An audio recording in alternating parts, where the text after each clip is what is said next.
Então, boa noite a todos. Estamos dando início agora ao nosso seminário online da Macom. Essa é uma iniciativa da Macom Educacional, que é um braço da Macom voltado para as atividades científicas e apoio de eventos. Hoje nós teremos o prazer de contar com a presença do Dr. Marcelo Mudo e com o Dr. Ronald Farias. O Dr. Marcelo Muda é neurocirurgião do Instituto Cienza, em Itu, em São Paulo, com experiência ampla em cirurgia endoscópica, cirurgia oncológica do sistema nervoso e cirurgia da coluna vertebral. Tem mestrado na Escola Paulista de Medicina e participa de diversos cursos de neurocirurgia. Dr. Marcelo, seja muito bem-vindo. Muito obrigado, Maria Ângela. Contaremos também com a participação do Dr. Ronald Farias, neurocirurgião, presidente da SBN no biênio 2017 e 2018 e professor da Universidade Federal da Paraíba. Seja muito bem-vindo, Dr. Ronald. Obrigado, Maria Ângela. Hoje o tema das nossas aulas serão de citoplastia, ministrado pelo Dr. Marcelo Mudo, e de vertebroplastia, ministrado pelo Dr. Ronald.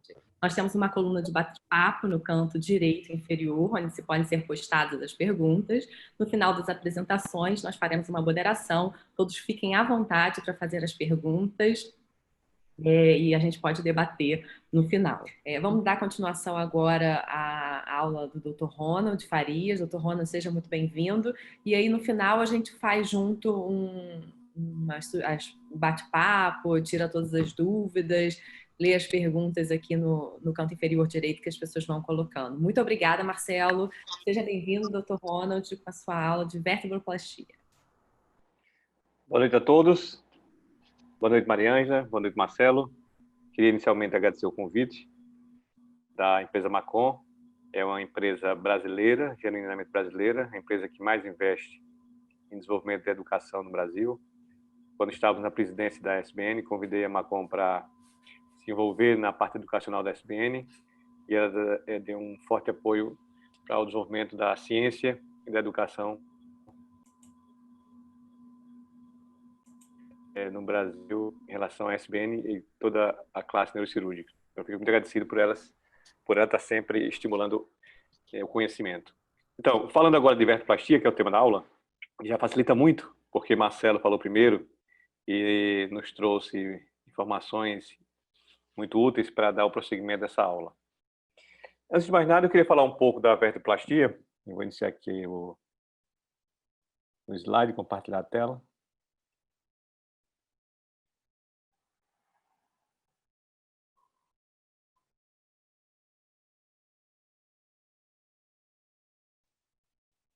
Consegue enxergar bem, pessoal? Sim, estamos enxergando muito bem. Então, falando da vertebroplastia, eu digo que é um dos procedimentos, uma das ferramentas mais úteis na formação e no dia a dia do cirurgião de coluna, tanto o neurocirurgião quanto o ortopedista. Por quê?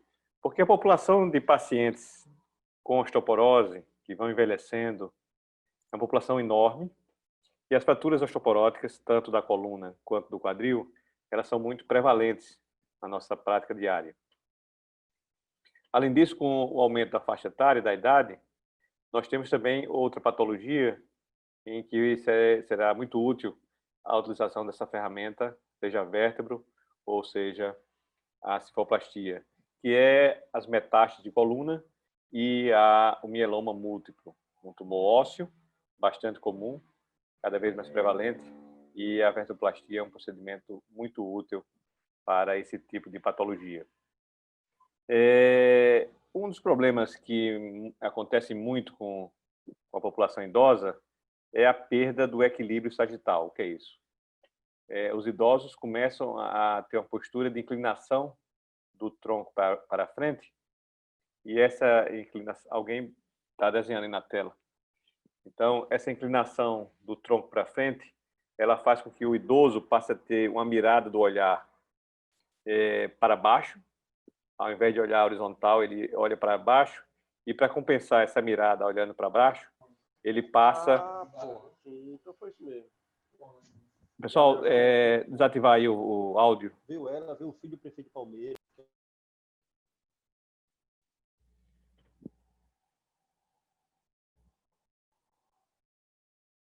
Alô? Voltando aqui.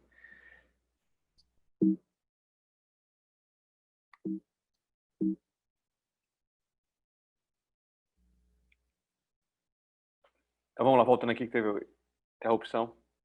Então, a população idosa ela vai perdendo o equilíbrio sagital e vai inclinando para frente e começa, ao invés de olhar no horizonte, ela olha para baixo.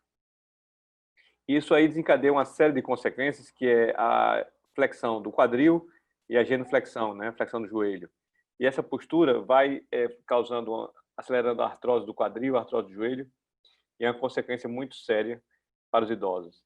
E essa postura de inclinação para frente, ela se dá basicamente da perda da estrutura muscular, da musculatura paravertebral do idoso, do core muscular, e também do achatamento vertebral pelas pequenas fraturas vertebrais que vão acontecendo nos idosos. Então é interessante que tenhamos uma atenção especial para a osteoporose, para a fratura osteoporose do idoso, porque ela não só tem um problema focal, um problema que leva à diminuição da qualidade de vida do idoso. Então vamos começar inicialmente com os aspectos técnicos. Alguém está mexendo na tela aí, que está riscando a tela. Os aspectos técnicos da indicação. Então nós utilizamos um kit, né? Ou o kit da Macon, também usamos o kit da Stryker. Esse kit é composto de agulhas de punção, né?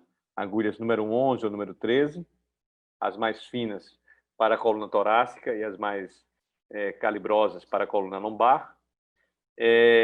Nesse kit vem um cimento. O cimento é o polimetilmetacrilato, que ele tem um componente de bário para poder torná-lo radiopaco e ser visualizado durante a sua injeção. A maioria desses kits eles vêm com uma bomba injetora que permite a propagação do cimento dentro da vértebra de uma maneira mais uniforme. Esse procedimento ele pode ser feito de uma forma mais simples. Muitas vezes, quando o paciente tem apenas um nível de vertebroplastia para fazer, fazemos com anestesia local. E anestesiamos o trajeto com uma agulha fina, uma agulha de peridural, por exemplo, até o corpo da vértebra, até o periósteo, e com isso a gente faz o procedimento com anestesia local e o paciente consegue ir para casa no mesmo dia. Eu também tenho utilizado muito anestesia epidural, peridural. Por quê? Porque aproveitamos, além da anestesia, aproveitamos para fazer uma analgesia pós-operatória. Então, durante a anestesia, a gente faz um bloqueio peridural analgésico, e esse bloqueio peridural analgésico tira a dor do transoperatório e também permite um conforto no pós-operatório. E qual é a vantagem de fazer uma anestesia regional ou local contra uma anestesia geral? Eu vou dar um exemplo concreto que aconteceu comigo, logo no começo que eu fazia esse procedimento. Um cimento extravasou para o canal e o paciente estava em anestesia geral. Então, nós não sabíamos na época se o paciente ele tinha ou não a lesão medular e decidimos, então, por fazer uma laminectomia de urgência durante o procedimento. E, na verdade, a gente percebeu que foi um excesso, né, nosso, foi um exagero, mas pela inexperiência acabamos fazendo a laminectomia, que não era preciso, que depois a gente viu que o contraste, o cimento que foi extravasado foi muito pequeno e não havia nenhuma lesão dural, graças a Deus. Então, quando você faz o paciente, ele acordado, né, ou levemente sedado, mas que ele possa responder e possa interagir, você consegue fazer uma monitorização da função medular. Então, o paciente sofre anestesia local epidural, mas ele continua mobilizando os membros inferiores, e aí a gente pode testar a força motora durante o ato intraoperatório.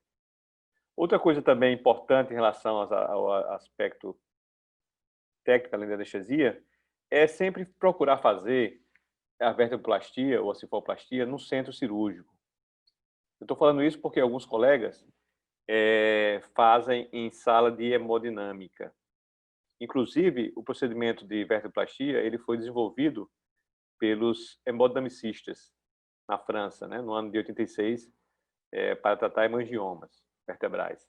Então, eles desenvolveram, então, muitos radiologistas ainda fazem a vertebroplastia. Mas por que eu aconselho a fazer num bloco cirúrgico? Porque é o seguinte, na eventualidade de uma complicação do extravasamento, faz necessário uma laminectomia de urgência. E você fazer uma laminectomia numa sala de hemodinâmica que não está preparada, que não tem uma caixa de laminectomia, torna-se mais difícil e aí acaba o doente tendo que correr da hemodinâmica para o bloco cirúrgico para fazer essa laminectomia. Então, dentro do bloco cirúrgico, tudo é mais fácil. E é ideal que seja feito por neurocirurgiões e ortopedistas, porque eles sabem tratar as complicações. Embora eu esteja falando muito de complicação no começo da aula, felizmente, tirando esse caso aí, não tivemos nenhuma complicação maior, a gente vai mostrar isso na casuística. É um procedimento bastante seguro, não se assustem, e ele é extremamente simples de fazer. Colocamos o paciente na posição prona, em decúbito ventral. Alguns pacientes muito obesos, a gente já fez em decúbito lateral, mas o dia a dia é fazê-lo em procedimento na posição prona.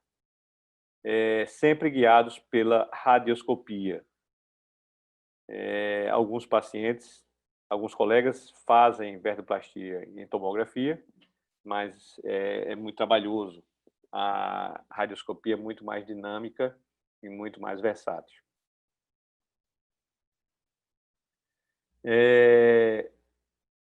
Agora, em relação a...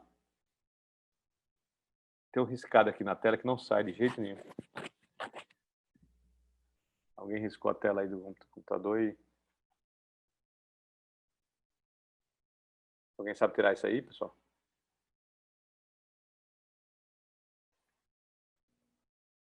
Então, vamos lá.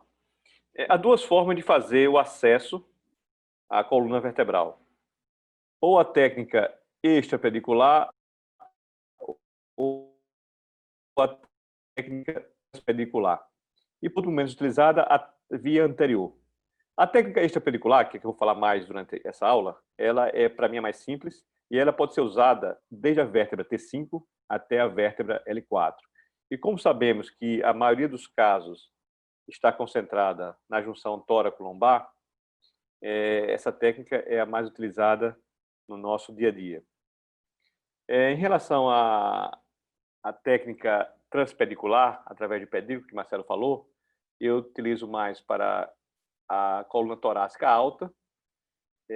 Por quê? Porque nessa região fica difícil você visualizar pelo raio-x lateral. Tem alguém aí marcando a tela. Eu não sei como é que faz isso para tirar isso aí.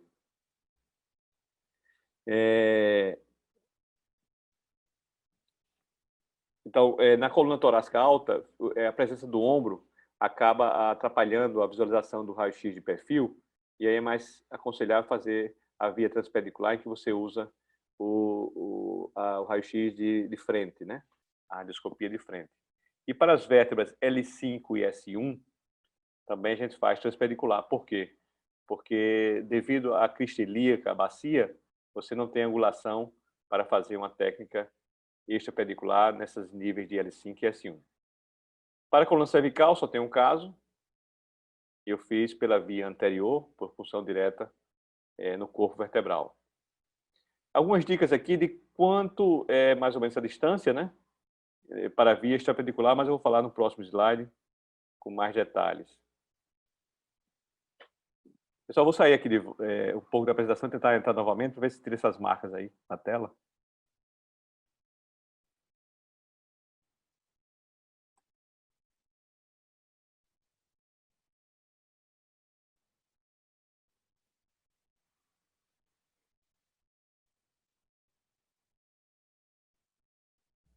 Saiu, né, Marca? Então, vamos lá. Então, a primeira coisa é definir o ponto de incisão, certo? Então, temos a incisão para a região torácica, aqui, e a incisão para a região lombar. Vou falar um pouco da lombar para depois entrar na torácica. Na lombar, a incisão ela é mais lateralizada, em torno de 8 a 10 centímetros da linha mediana, porque isso permite um ângulo de entrada em torno de 45 graus, 50 graus, para alcançar o corpo da vértebra. À medida que a gente vai se dirigindo ao tórax, à coluna torácica, nós temos que se aproximar mais da linha mediana. Por quê? Porque aqui no tórax há a presença do pulmão, né, da pleura. Então, se você fizer uma incisão muito lateralizada para dirigir a agulha em direção à vértebra, vai acontecer uma perfuração pleural e aí um pneumotórax ou um derrame pleural. Então, o que fazemos aqui é uma incisão muito mais próxima da linha mediana, entramos rente ao corpo vertebral e ao atingir o corpo vertebral, a gente vai inclinando a agulha para se dirigir ao corpo da vértebra. Então, as medidas são essas. Na coluna torácica, 2 a 4 centímetros. Na coluna torácica tórax-lombar, 4 a 6 centímetros. Na coluna lombar, 8 a 10 centímetros. Uma dica na coluna torácica é você fazer, antes de iniciar o procedimento, um raio-x, uma radioscopia de frente e depois você marcar a linha mediana no raio-x de frente e marcar essa linha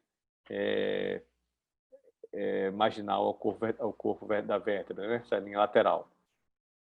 E aí você consegue identificar o ponto de abertura. Eu estou falando dessa posição do raio-x porque vocês vão perceber ao longo da aula que a gente faz quase todo o procedimento utilizando a radioscopia em perfil. Em perfil. Todo procedimento é feito em perfil, a gente só vai utilizar a radioscopia de frente quando vamos checar o posicionamento da agulha, para saber se essa agulha está na linha mediana. Mas em relação ao critério de antero-posterior e de profundidade da agulha, utilizamos a radioscopia em perfil.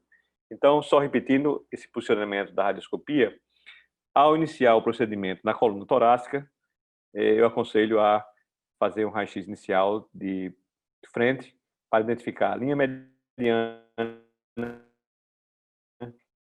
identificar essa linha lateral do corpo vertebral. Na coluna lombar, você já pode direto posicionar a radioscopia em perfil, né? Então, a radioscopia em perfil, o paciente na mesa, em decúbito ventral, em posição prona, você coloca a radioscopia entrando por baixo da mesa e com o C, do arco em C, o C voltado para cima. E aí você consegue fazer esse procedimento com a radioscopia em perfil. Tanto na coluna lombar quanto na coluna torácica. Então, aqui é o trajeto. Aqui é o trajeto.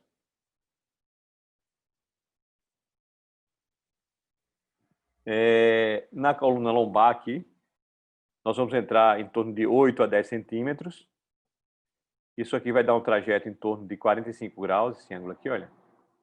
E ele vai dirigir direto à vértebra. Se você entrar um pouco mais lateral, você vai entrar também, só que você corre o risco de lesar o rim. Os rins estão ao lado da coluna, aqui em cima, né? Então, esse é o trajeto da coluna lombar.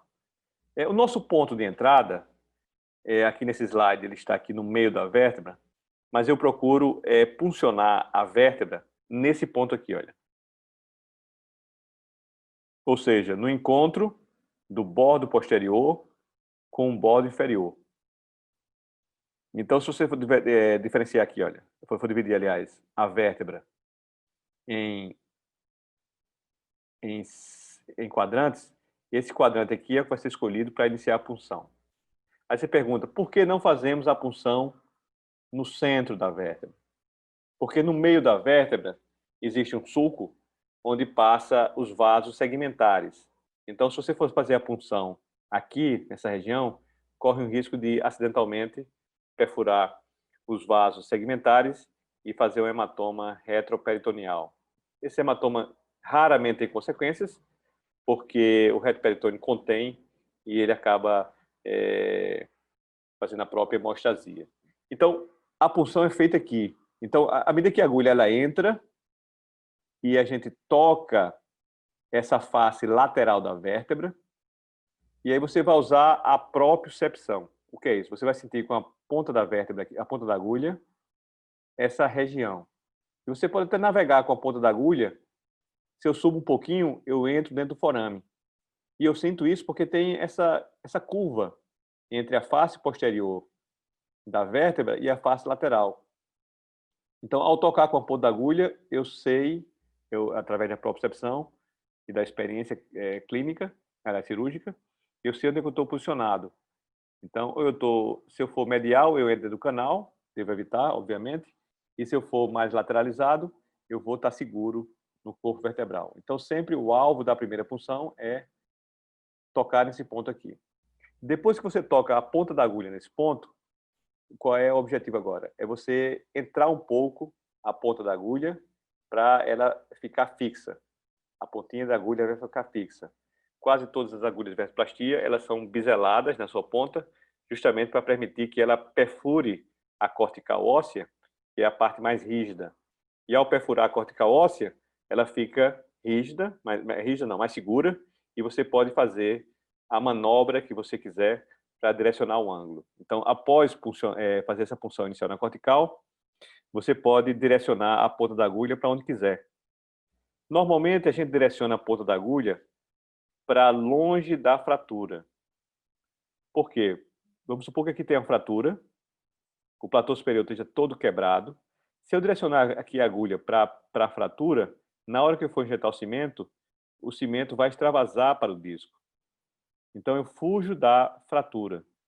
Se aqui tiver uma fratura superior, que é muito comum, eu entro com a ponta da agulha aqui e direciono a cânula reto. Então, vou preenchendo de baixo para cima e levantando a fratura. Se for o inverso, se a fratura acontecer na face inferior do corpo vertebral, desculpe, se ela acontecer na face inferior do corpo vertebral, eu direciono a ponta da minha agulha para a face superior e aí vai acontecendo o oposto. A resina vai preenchendo de cima para baixo e vai corrigindo a fratura de forma indireta. Então, se você entrar muito vertical na lombar, você vai entrar na agulha e a agulha vai ficar quase que marginalizando, né? Ela vai marginalizar, ela não vai entrar onde a gente quer. Então, o correto é que a angulação da agulha ela leve a ponta da agulha a ficar no centro da vértebra. O nosso objetivo é que a ponta da agulha ela fique na linha mediana. Por que isso? Para que, na hora que o cimento, que a resina, for injetada, ela tenha uma distribuição bilateral para os dois lados, para o lado direito e para o lado esquerdo, e você consegue distribuir de forma mais homogênea a resina. Então, se você colocar uma agulha muito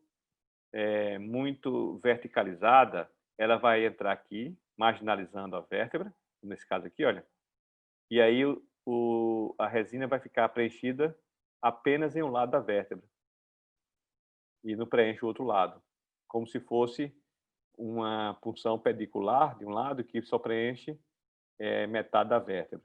Então, na linha mediana, o objetivo na punção extrapedicular, o objetivo é que a ponta da agulha atinja a região mediana. Se eu fizer essa punção aqui meio maluca, né, bem horizontalizada, eu corro risco de pegar o rim e a vértebra vai acontecer, e a agulha vai acontecer isso aqui, olha. E muitas vezes, eu já vi caso de literatura de outros colegas, em que a cânula entrou dentro do forame no canal. E a agulha ficou atravessada, né? Às vezes eu uso isso aqui, olha, eu faço a punção quando vou fazer, por exemplo, uma limpeza de um disco na DCIT. A gente tem uma cânula de trabalho em que a pinça Love entra por dentro da cânula, a pinça Nicola, e você vai tirando o fragmento de disco, né? Está infectado para DCIT, mas aí você pode até ir para o outro lado, né? Mas esse é um caso atípico. Dentro da vértebra, a gente tem que alcançar a linha mediana. Eu estou falando isso que essa parte da punção é a parte, talvez, a mais interessante da técnica cirúrgica. Na coluna torácica, a dica é o seguinte. Então, você tem que fazer a incisão num ponto em que você se afaste da linha mediana, se afaste do canal para não entrar na medula, mas também não seja tão lateral para que não entre no pulmão. Então, que direção é essa? Em torno de 2 a 4 centímetros da linha mediana vai estar a linha que passa marginal, né, à face lateral dos corpos vertebrais. Então, você faz aqui, olha, essa linha aqui. Então, você pulsiona aqui, sempre abaixo do pedículo, aqui, olha, abaixo do pedículo, em direção a essa ponta. Em direção a essa ponta. Evitar a porção alta do forame, para não pegar a raiz, entendeu? E evitar esse meio da vértebra, para evitar a lesão dos vasos segmentares. Então, você vem aqui embaixo. Na hora que puncionou essa região, aí você pode inclinar a sua agulha. Então, fez a punção inicial, a pontinha da agulha entrou na vértebra, aí você inclina a agulha para que essa agulha tenha trajeto até o centro da vértebra e ela permaneça na linha mediana. Então, essa é a dica para você puncionar a coluna torácica. Então, cuidado aqui para evitar o pulmão e cuidado também para evitar a linha mediana. Então, esse é o ponto de entrada e aí você direciona para a linha mediana. Então, vamos lá. Outros aspectos técnicos interessantes é o seguinte: a consistência do cimento para você poder injetar. Então, todos sabem que o cimento ele vem em forma ou líquida ou pastosa, e durante a injeção ele vai progressivamente endurecendo dentro da vértebra. Então, é interessante saber o ponto de injeção desse cimento. Se você injetar o cimento de uma forma muito líquida, o que é que vai acontecer? As trabéculas da vértebra são frágeis, são poróticas. Esse cimento ele vai, de forma líquida, extravasar. Pode extravasar para dentro do canal, causando lesão medular, ou pode extravasar para frente e embolizar, entrar dentro das veias que drenam o corpo vertebral. Isso aqui pode causar até que o cimento seja migrado através das veias e vá para o pulmão, causando a embolia pulmonar. Então, tem que evitar injetar na forma muito líquida. Então, após preparar o cimento, você colocar ele dentro da seringa. Quando o cimento, você faz um teste, empurra o êmbolo da agulha e aquele cimento está saindo já com um pouquinho de resistência, com a maior viscosidade, é a hora de você introduzir. E aí o que eu faço? Inicialmente, preencho toda a cânula, em torno de... A maioria das cânulas, elas variam de 1 a 1,5 ml de cimento para preencher todo o seu interior. Então, você preenche todo o interior da cânula e você consegue ver a cânula sendo preenchida pelo cimento na radioscopia, porque a cânula ela é radiotransparente. Ela é normalmente de alumínio e ela é radiotransparente. Então, quando o cimento vai entrando dentro do êmbolo, você vê essa cânula deixando de ser transparente e virando radiopaca. E você sabe quando o cimento chega à ponta da agulha. Na hora que o cimento chegar na ponta da agulha, você para. Para e vamos agora analisar a consistência do cimento. E aí, o que é que eu faço?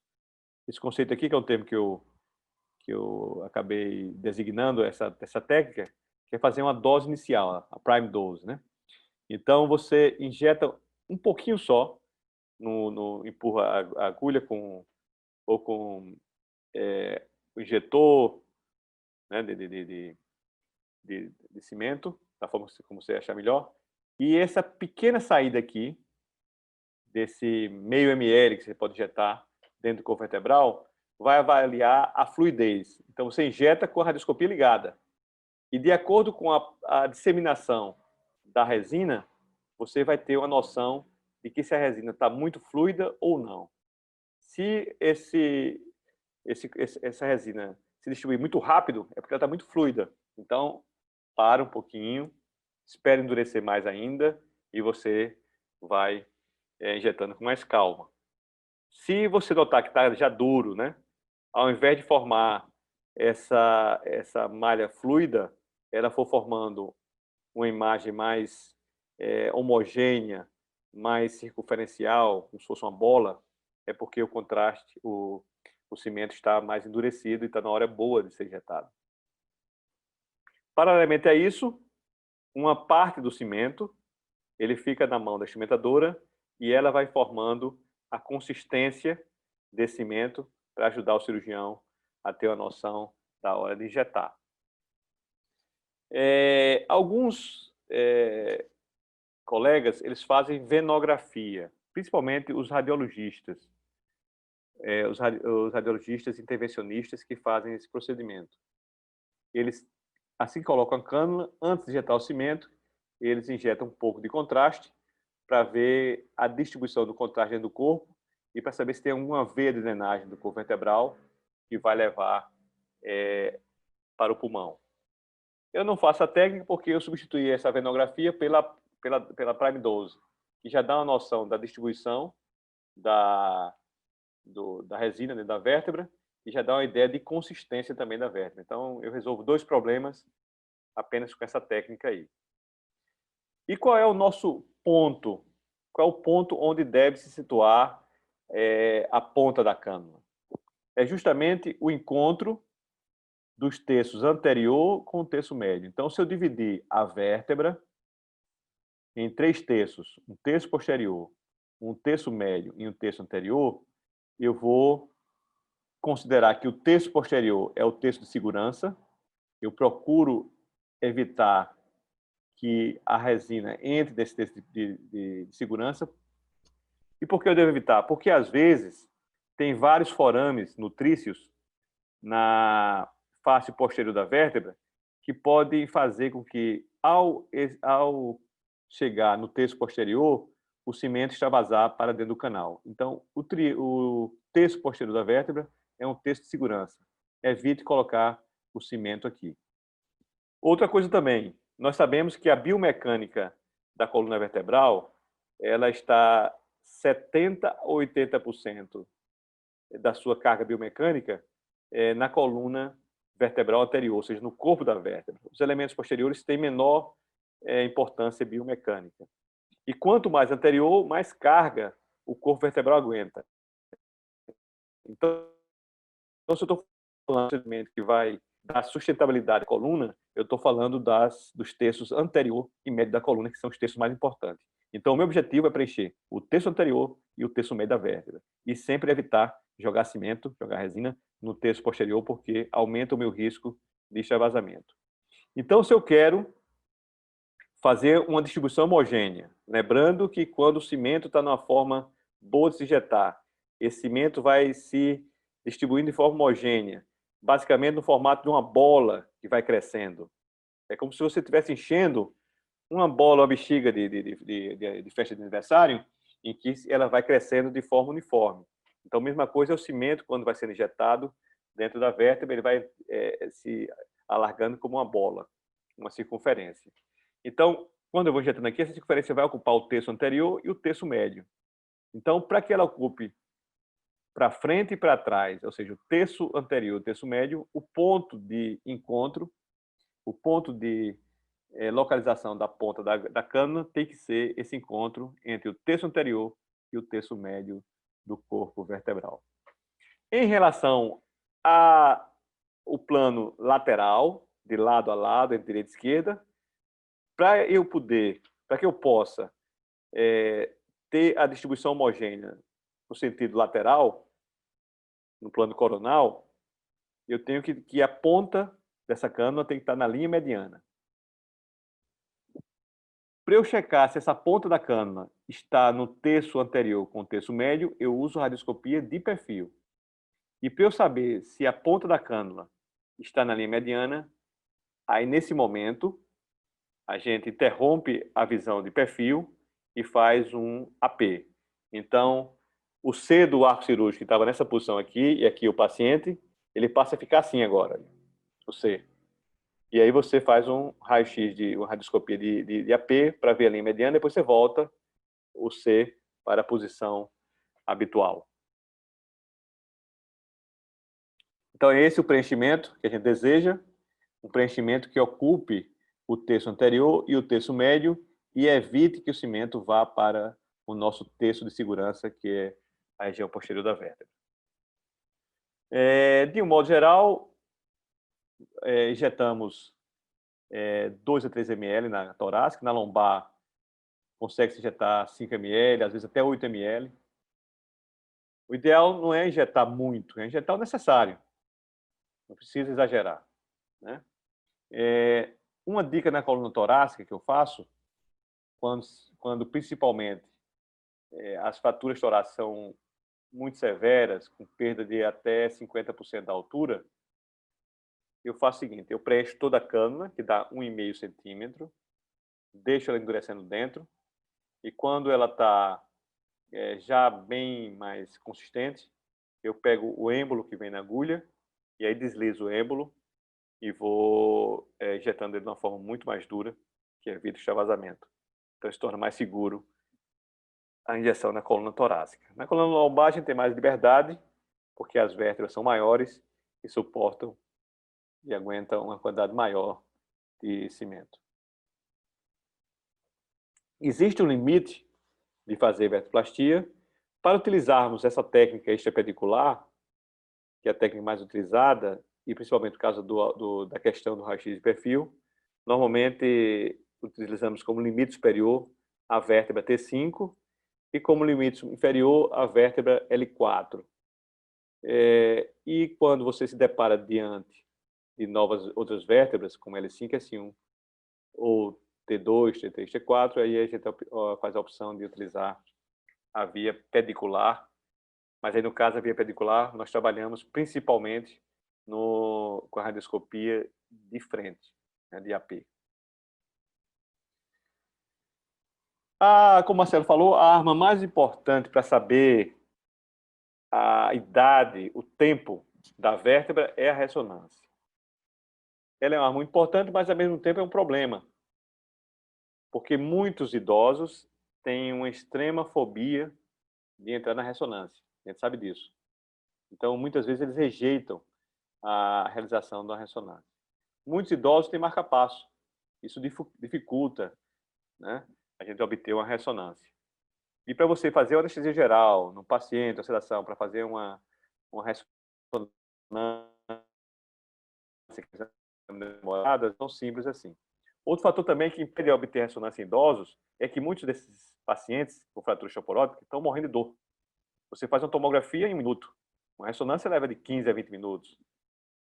Muitas vezes demora até mais, porque o paciente fica reclamando da dor, fica incomodado e aí ele não colabora.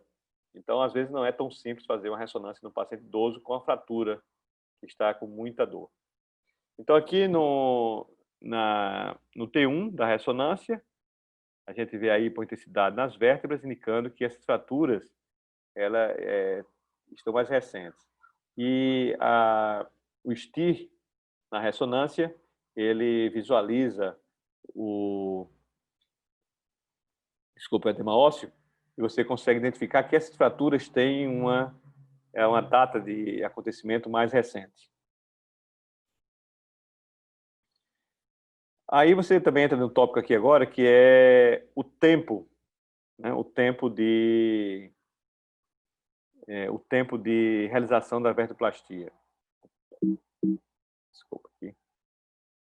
O tempo de realização de verteplastia. Antigamente havia um critério que era esperar 30 dias, porque poderia haver uma consolidação espontânea e evitaria um procedimento. Só que com o tempo nós passamos a ver, quando deixávamos esse paciente esperar muito tempo, que essas fraturas que inicialmente eram mais simples, os pacientes ainda tinham uma certa altura vertebral. Quando o paciente demorava muito a fazer o procedimento, essas vértebras acabavam acunhando e viravam muitas vezes vértebras planas com a cifose. E aí você perdia o time de fazer o procedimento, porque você não conseguiria mais injetar numa vértebra que já estivesse acunhada. Então, quando você mantém a altura vertebral, você consegue injetar o cimento e manter o equilíbrio da coluna. Você evita que aconteça uma cifose. Se você espera muito tempo, a vértebra vai cifotizar. Então, hoje eu não tenho mais essa preocupação de tempo. O paciente tem uma fratura, está com muita dor, eu faço a verteplastia não só pela correção da dor, mas também por manter a coluna em seu alinhamento, que eu acho que é a coisa mais importante da verteplastia, é manter a coluna no seu alinhamento natural. Temos a experiência, aí essa casuística que a gente estudou com mais detalhes, né, para publicação, foi de 340 casos até 2018. O ano passado, talvez tivemos aí uns 30 casos, né? Esse ano, muito pouco, por causa da pandemia. A gente só fez, talvez, uns 8 casos esse ano. Então, é um trabalho de 340 pacientes, que eu venho fazendo desde 2003. No Brasil, em relação aos neurocirurgiões, aos ortopedistas, nossa equipe foi a pioneira na verteplastia no Brasil. Antes, quem fazia no Brasil, os pioneiros no Brasil foram os radiologistas intervencionistas. Dentro da neurocirurgia da ortopedia, nós trouxemos essa técnica aqui, né, introduzimos, e estamos fazendo aí há 15 anos, há 17 anos, e com essa casuística aí de pacientes, né, já está em quase 400 pacientes já. E a gente basicamente fez no público, no privado, hoje em dia mais no privado, e utilizamos na época o Hospital de Trauma, que é um hospital que tem referência para 4 milhões de pessoas em nosso estado. Todos os casos do SUS iam para esse hospital. Então o objetivo desse trabalho é justamente discutir os aspectos técnicos, comparar com a literatura e avaliar esses pacientes, né? Eu vou adiantar um pouco por causa da hora. Basicamente, a maior parte dos casos é de fratura osteoporótica. O mieloma, temos que utilizar cada vez mais em mieloma. Eu estou passando a utilizar mais em mieloma porque o resultado é fantástico. Pacientes com várias fraturas por mieloma. A metástase lítica também é interessante. Eu conversei muito com o Claudio Tatsui, que ele é cirurgião de coluna lá no MD Anderson. Ele tem uma das maiores casuísticas de tumores vertebrais nos Estados Unidos, é um brasileiro. E ele usa muito a verteplastia intraoperatória, né? Então ele vai fazer uma abordagem de uma metástase vertebral que está comprimindo a medula, ele descomprime, ele artrodesa, faz uma artrodese curta, e no nível da vértebra, ele injeta o cimento na vértebra e faz uma verteplastia intraoperatória, que também é uma arma que a gente tem que pensar, é a verteplastia associada a uma artrodese. A maioria dos casos é nível único, e aqui eu queria falar também de múltiplos casos. Isso aí eu comecei a fazer isso mais tardiamente na nossa casuística. Eu percebi que os pacientes que tinham fraturas de vários níveis na junção tóraco-lombar, eles se beneficiavam da verteplastia múltipla. O que é isso? É você fazer a verteplastia na transição T10, T11, T12, L1, L2. Então, essas vértebras que são mais acometidas, normalmente os pacientes fraturam várias vértebras, nem sempre elas são agudas. Às vezes você tem 2 vértebras quebradas de forma recente aguda, uma mais antiga, e uma vértebra em osteoporose em um grau elevado, mas que ainda não quebrou. Então, aquela transição ali que vai T11, T12, L1, L2, eu tenho feito a cimentação desses 4 níveis, e os pacientes têm passado a ter uma melhor qualidade de vida. Pacientes que estavam 3 meses deitados, tem pacientes que estavam 6 meses deitados por causa dessas fraturas múltiplas, principalmente pacientes que usam corticoide por muito tempo, né? Os pacientes reumatológicos, eles fazem várias fraturas e acabam sem andar mais por causa da dor da coluna. Então, isso aí é o total de níveis, dá uma média de 1,9 vértebra por paciente. A maioria dos casos é formada por mulheres e a idade elevada, né? A idade elevada por causa dessa população osteoporótica. Então, eu vou falar aqui alguns casos, passar rapidamente. A gente tem uma noção do mais simples até o mais complexo. Então, aqui, olha, uma fratura L1. Como eu falei, a região tóraco-lombar, a transição, é muito acometida. Por quê? Porque é uma região de intensa carga biomecânica. Nós temos o gradil costal, formado pelas costelas, e esse gradil ele age em bloco, flexionando sobre uma coluna altamente móvel, que é a coluna lombar, Então, a vértebra L1 é uma vértebra muito vulnerável. E aí você faz um preenchimento. Olha como preencheu bem de um lado ao outro, né? Preencheu aqui bem também. E como, olha aqui, olha, a fratura, você vê aqui, olha, a fratura era na parte de cima da vértebra, né? Essa vértebra aqui, ela tem um nódulo de Schmoll, que é a entrada, uma pequena fratura em que o disco entra na vértebra. Isso aqui é antigo, a gente resolveu não abordar. Então aqui a gente tem a fratura de L1, a fratura do platô superior de L1. Então aqui a gente introduziu a agulha na parte inferior e saímos preenchendo de baixo para cima, né? Então ficou bem homogênea a distribuição. Como eu falei aqui, olha, o objetivo é a ponta da agulha estar na linha mediana. A gente está aqui na linha mediana, né? Então aqui outro caso também, olha, de L1, fratura de L1, um preenchimento. A gente nota aqui que esse preenchimento aqui, ele não ficou homogêneo. Provavelmente porque injetei o cimento em várias fases. Injetei inicialmente uma parte mais fluida, que veio para trás. Sempre essa parte fluida. Ou vai para trás, ou pode embolizar para via cava, né? E aí você tem que ter um pouco mais de paciência para injetar numa fase mais sólida. Então aqui esse exame aqui está nessa posição, decúbito ventral. Então por isso que o exame está deitado. O paciente foi feito em decúbito ventral. Aqui é o raio-x pós-operatório. E houve realmente um preenchimento interessante, né? Aqui também, olha, uma fratura do platô superior, aqui de T12, né, com preenchimento. Note que houve um extravasamento para o espaço discal. O extravasamento para o disco, ele pode ter consequências. Quais são as consequências? Você cria um bloco mais rígido e essa flexão com esse fragmentozinho aqui pode começar a fraturar o nível de baixo. Então, evitar essa migração da resina para o espaço discal, porque isso pode levar a uma fratura do nível adjacente. Se você está fazendo uma verteplastia de 2 níveis, por exemplo, se eu vou fazer esse e esse, se o cimento extravasar para o disco entre eles, não há nenhum problema. Mas se o cimento extravasa para o disco, ele vai acabar, porque pode provocar uma microfratura aqui dessa vértebra e enfraquecê-la. Então, o ideal é que não ocorra esse extravasamento. Então, aqui, olha, era uma vértebra já numa fase mais tardia, mas o paciente tinha muita dor. Eu resolvi fazer essa verteplastia. O paciente que demorou a procurar o auxílio médico, mas continuava com dor. E mesmo numa fase mais tardia aqui, houve um bom preenchimento e o paciente teve um benefício da verteplastia. Olha como preencheu bem, né? Como preencheu bem a vértebra. Então, é evitar esse terço aqui posterior, né? Que quase que entra aqui no canal. Então, sempre procurar deixar mais aqui na frente. Outro caso aqui, olha, também na coluna torácica, agora, para vocês entenderem.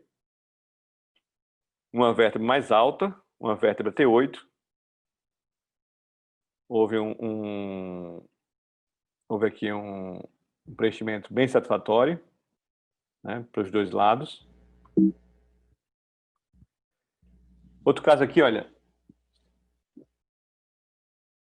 uma vértebra T10, T12, né, e aqui essa vértebra T11 entre elas. Aqui as vértebras fraturadas, né, no raio-x. Aqui a vértebra normal. Então, nesse caso aqui, a gente introduziu a agulha numa vértebra, depois a agulha na outra vértebra. Posicionamos aqui a agulha, fazemos o raio-x de AP para ver se as agulhas estão na linha mediana. E aí fizemos a injeção de 2 níveis. Aí vocês perguntam, por que esse terceiro nível aqui, que estava aparente normal, houve a injeção de resina aqui nele? Porque é o seguinte, 2 níveis que são cimentados, eles provocam uma alteração aqui biomecânica e eles tornam esse segmento muito rígido. E aí é uma chance muito forte disso aqui quebrar. Então, profilaticamente, nós fazemos o preenchimento também desse nível. Então, a gente preenche os 2 níveis primeiro e preenche esse nível por último.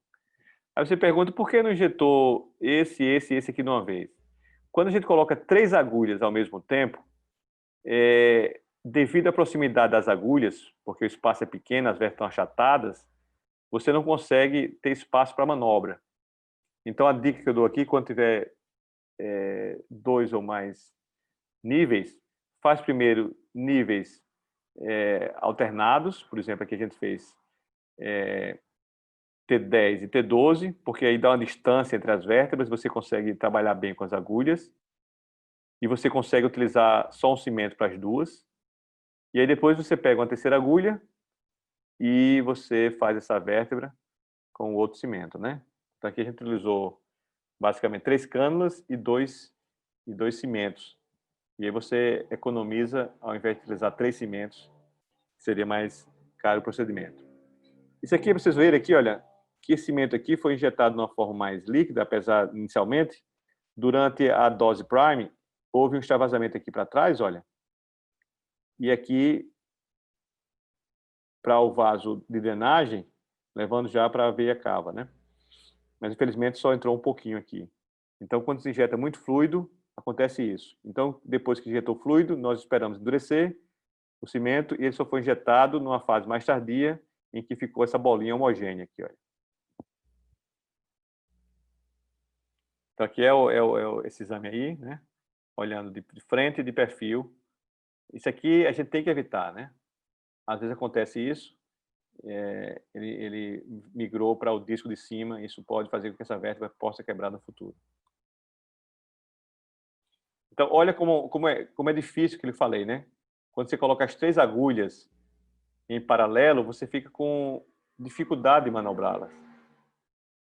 Então, o ideal é que você faça 2 primeiro e depois a terceira. Nesse caso aqui, eu fiz as 3 ao mesmo tempo, mas eu não aconselho. Eu aprendi que depois é mais interessante fazer 2 e depois uma. Alguns pacientes não conseguem fazer ressonância, como eu falei, e aí você tem que utilizar-se da tomografia. Então, mais casos aí, olha, notem como os casos se concentram na região tóraco-lombar. Por quê? Como eu falei, é a região mais vulnerável do ponto de vista 3 vértebras, olha, 3 vértebras fraturadas na junção tóraco-lombar, T2, T1 e L2. Então, merece, sim, a reconstrução dessas 3 vértebras para melhor alívio da dor. Então, aqui, olha, a punção nas vértebras. Nessa época aqui, esse kit até era de outra empresa chamada Interpore, que hoje é da Biomet, era o kit da Biomet, em que ele tem as cânulas mais largas. Essa cânula cabe 2 centímetros, 2 ml de cimento, e você injeta a resina aqui neles. Então aqui está o preenchimento das vértebras. Se a cânula fica um pouco mais lateralizada, o cimento fica só de um lado. Se a cânula está bem posicionada, o cimento fica mais distribuído de forma homogênea. Pessoal, aqui, olha, esse caso aqui é interessante porque o paciente vinha esperando uma cirurgia de verteplastia, ele quebrou inicialmente, e um mês depois, a paciente sofreu uma nova fratura, nova queda, né? Ela quebrou por causa até da paraparesia, e o fragmento entrou dentro do canal. Então, nem sempre a fratura osteoporótica é uma cirurgia, uma patologia benigna, boazinha. Aqui, o paciente teve que ser submetido a uma laminectomia descompressiva e uma fixação com parafuso pedicular. Então, como a gente demorou aqui, né? Como houve demora, na verdade, para a indicação e para a realização do procedimento, o paciente acabou tendo uma complicação na espera. Então, aqui ele perdeu a chance de ter feito uma verteplastia. Por isso que eu não deixo mais isso acontecer e eu faço ela num tempo mais precoce. Então, outro caso aí, né, você pode também utilizar como armamentário intraoperatório. Aqui houve um bom alinhamento, levantou bem, né, a altura vertebral. Então, você passa os parafusos e você introduz a cânula aqui no pedículo da vértebra em que você fez a laminectomia. Mieloma é interessante, tem que ter cuidado com o mieloma, porque o mieloma, a parede posterior, ela está muitas vezes fraturada, e aí o cimento pode injetar, pode cair dentro do tumor e extravasar para o canal. Então tem que ser muito parcimonioso na hora de injetar a resina dentro do mieloma.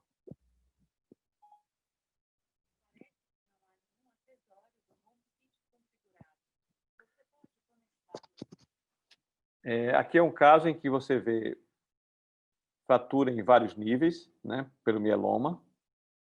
Olha a quantidade de vértebras. Esse paciente aqui praticamente já não andava mais, de tanta dor. E ainda tem uma fratura aqui em cima.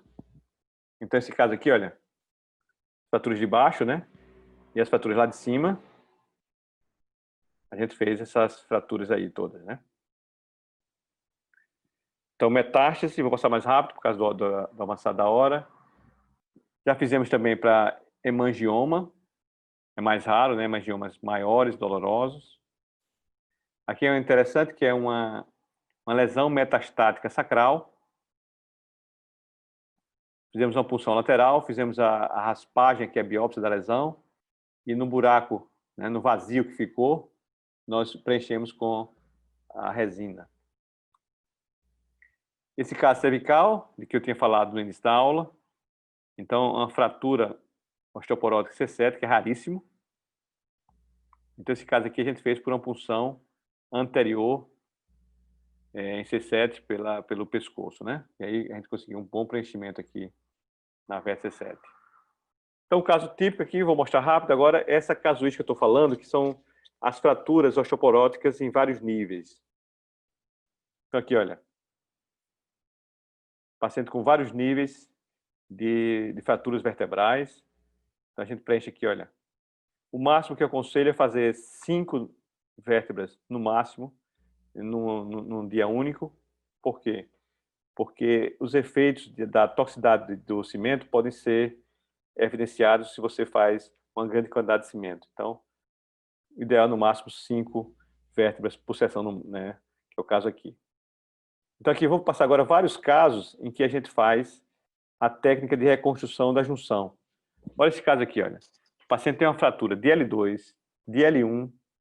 Essa aqui está intacta, mas altamente osteoporótica, é uma fratura de T11. Então, nesse caso aqui, nosso objetivo é reconstruir essa junção através de preenchimento com vertebroplastia. Então, você consegue fazer uma reconstrução de toda a junção toraclombar nesses pacientes que têm essas fraturas aqui. Normalmente são pacientes que usam corticoide por longa data, pacientes reumatológicos. Aqui, olha, outro caso, né? Também. Então, aqui, olha, a injeção de cimento em vários níveis vertebrais. Olha aí, olha, pacientes com 4 níveis vertebrais. Aqui também, olha. Tem um paciente que a gente fez, tem um paciente que estava sem andar também há muito tempo, com várias vértebras fraturadas, olha.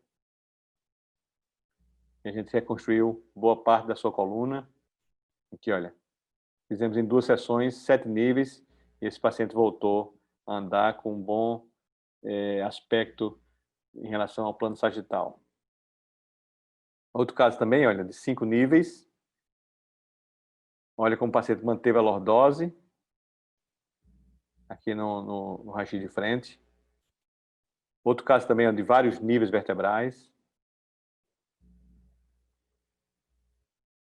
Outro caso aqui também, olha, de 5 níveis vertebrais. Aqui um caso, olha, de reconstrução da junção tóraco-lombar, com 4 níveis. Aqui é um paciente que eu fiz segunda-feira, com 2 vértebras fraturadas. E aqui essa vértebra íntegra. E a gente fez os 3 níveis. Então, o alívio da dor foi pesquisado através do VAS pré- e pós-operatório. Avaliamos a redução do alívio da dor, com alívio completo em 51% dos casos e bom em 28% dos casos. Então, tem realmente um alívio de quase 80% de bons resultados da dor, né? Essa é a média. As complicações que tivemos, complicações desde extravasamento, principalmente para o disco, alguns para o canal, tivemos alguns pneumotórax, dor radicular, principalmente quando você entra a cânula entre uma costela e outra, pode causar uma dor radicular neuropática pelo trauma do nervo intercostal. Algumas vértebras já foram fraturadas, então são todos os tipos aqui de complicações que já aconteceram. Das complicações maiores, o extravasamento, a dor radicular persistente, pneumotórax, trombose venosa. Esses são os casos, mas ainda as complicações são muito baixas. Um procedimento relativamente seguro. E o extravasamento assintomático, documentado. A questão da fratura nova, tivemos fraturas adjacentes em 8 pacientes e distantes em 11 pacientes. Aí a pergunta, isso é por causa do próprio procedimento que forçou a vértebra de cima ou é uma progressão natural da osteoporose? E aí eu mostro esse caso aqui, olha. Paciente que foi feito vertebroplastia em L2, ele teve novas fraturas em L3 e L4 e teve uma fratura em T11. Então você pergunta, essas daqui podem ter relacionado a essa vertebroplastia, tudo bem, mas como explicar essa? Então você vê que a osteoporose é uma doença que está afetando várias vértebras. Então ele teve uma fratura distante que não tem relação com essa vertebroplastia. Sempre daquela dica, quando tiver uma vértebra íntegra entre vértebras fraturadas, a chance dessa fraturar é muito grande. Então já faça a vertebroplastia das 4, no caso, Então, evitar aquilo que eu falei, que é preencher de forma inadvertida o disco vertebral, porque isso leva, sim, à fratura do nível adjacente. Aqui tem alguns trabalhos sobre vertebroplastia, mas eu acho que já estamos com uma hora de apresentação. Eu vou parar a aula por aqui e dar tempo agora para o pessoal comentar e tirar suas dúvidas. O resto é mais trabalhos científicos que são menos relevantes do que a discussão clínica agora. Acho que falei demais e foi bem abrangente em relação ao conteúdo dessa aula, que é quase um capítulo. Boa noite, que bela apresentação. Quero agradecer em nome de todos da Macon. Para a gente é uma honra, doutor Marcelo Mudo, doutor Ronald Luceno. Estamos lisonjeados por essa aula dinâmica, técnica e muito pontual. Pena que é muito tempo para uma aula através de vídeo nesse horário, mas o interesse é tão grande que passaríamos a madrugada inteira de tantos assuntos e tanto interesse. Agradeço a Macon, e qualquer indústria só pode atingir e perpetuar uma marca se ela trabalhar com educação continuada. E muito obrigado por vocês fazerem parte da Macon Educacional. Até logo, uma boa noite. Muito obrigado aos latinos, buenas noites, graças por tudo, graças por nos invitar, estamos muito contentos pela participação, temos todo contacto para fazer o melhor para vocês. Graças por tudo, estamos desenvolvendo um trabalho latino, comércio exterior, estamos muito contentos por nossa marca ter conhecimento, ter reconhecimento em seus países. Graças por tudo. Muito obrigada a todos pela presença. Boa noite. Obrigada, doutor Ronald. Obrigada, doutor Marcelo Mudo. Obrigada, Reinaldo. Gostaria de agradecer a participação de todos os neurocirurgiões do Brasil e do exterior, da América Latina. Obrigada, Christian. E nos vemos numa próxima.